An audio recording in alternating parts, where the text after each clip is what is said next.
Hello friends, எல்லாருக்கும் வணக்கம். இன்றைக்கி சண்டே. நான்வெஜ் இல்லாமல் எப்படி போகாதில்ல. அதனால் மார்னிங்கே வந்து மட்டனில் ஸ்டார்ட் பண்ணி மதியம் என்னடா எதுவுமே கிடைக்காதாட்டிங்குது, எது சமைக்கலையே அப்படின்னு யோசிச்சுட்டு இருந்தோம். பார்த்தா எங்கள் நாத்தனார் வந்து ஒரு சர்ச்சில் இருக்காங்க. அவங்களுக்கு வந்து இன்றைக்கி வந்து அன்பின் விருந்து வச்சுருந்தாங்க. அதனால் அன்பின் விருந்தில் சிக்கன் பிரியாணி, சிக்கன் ஃப்ரையு, அப்புறமா வந்து என்னென்னவோ போட்டாங்கன்னு சொன்னாங்க. ஆனால் எங்களுக்கு கிடைச்சது என்னவோ கடைசி மீந்து போன பிரியாணி தான் கிடைச்சது. பரவாயில்ல, டேஸ்ட் சூப்பராக இருந்துச்சு. அவங்க வாய் வச்சு ரெகுலராக செய்கிறாங்க. அந்த பிரியாணிக்கு வந்து ரைத்தா கொடுத்துருந்தாங்க. ரைத்தா இல்லாமல் அப்புறம் கத்திரிக்காய் அந்த கிரேவி செய்வாங்களா, அந்த கிரேவி கொடுத்தாங்க. சூப்பராக இருந்துச்சு ஃப்ரெண்ட்ஸ். Really amazing. அது சாப்பிட்றதுக்கு ரொம்ப டேஸ்ட்டாக இருந்தது.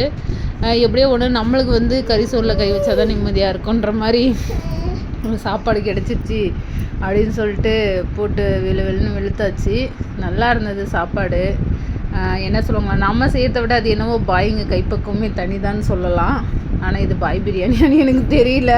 ஏன்னா அவங்க வருஷம் பாய் வச்சு தான் செய்வாங்க. அதை வச்சு தான் நான் சொல்கிறேன். அப்புறம் வந்து ஃப்ரூட் கேசரி ஒன்று கொடுத்துருந்தாங்க. கேசரியும் சூப்பராக இருந்துச்சு ஃப்ரெண்ட்ஸ். என்ன சொல்லுவாங்கள்ல, அவங்க அந்த அன்பாக கொடுக்குற சாப்பாடு நம்ம ஏற்றுக்கணும். ஏன்னா நாங்கள் கிறிஸ்டின் இல்லை, இருந்தாலும் வந்து அந்த அன்பாக கொடுக்குற சாப்பாடை நம்ம சாப்பிட்டா அதில் இன்னும் டேஸ்ட் அதிகமாக இருக்கும். அங்கே சர்ச்சுக்கு வரவங்களும் நிறைய பேர் எங்களுக்கு வந்து நெய்பர்ஸாக இருக்காங்க. அதுவும் இல்லாமல் வந்து ஃப்ரெண்ட்ஸும் கூட.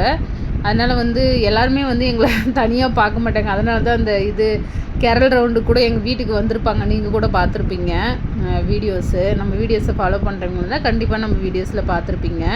வருஷம் எங்களுக்கு வந்து அவங்க என்ன சொல்லுவாங்களோ ஃபெஸ்டிவல் கொண்டாடுறாங்களோ அதுக்கு எங்களுக்கெல்லாம் சாப்பாடு கிடைச்சிரும் கண்டிப்பாக.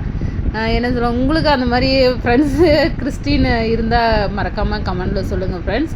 இந்த வீடியோ பிடிச்சிருந்தால் மறக்காமல் லைக் பண்ணி ஷேர் பண்ணுங்கள் ஃப்ரெண்ட்ஸ். பாய்.